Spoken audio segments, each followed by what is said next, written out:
I think we pay so much attention to the Republican Party, we don't notice what's going on with the Democrats. Look, the president had that interview in Rolling Stone. We all agree that's kind of a historical moment, the window on his mind that was opened up there.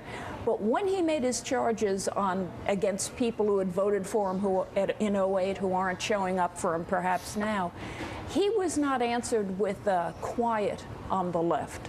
Among those who'd been his great supporters in '08, they shot back so hard at him.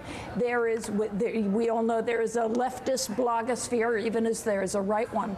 One of the left-wing blogs, Fire Dog Lake, run by Jane Hamsher, she wrote a piece that was so striking in which she said, hey, buddy, essentially, you are just building up a narrative so that when you lose in November, it'll be blamed on us hippie slacker folk. And it was something, I mean, she was not using, and the president was not using the language of typical disagreements between politicians and the base.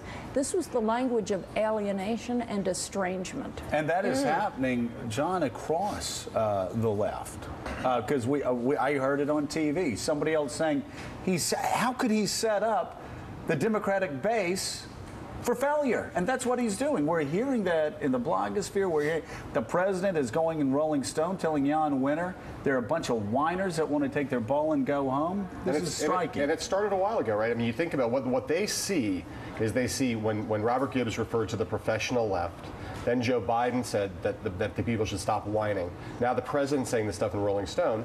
They see a concerted strategy, as Peggy said, of hippie punching. You know, like kind of trying to blame this segment of the base if they don't do well in November. And I think they quite reasonably they see those things as part of a pattern.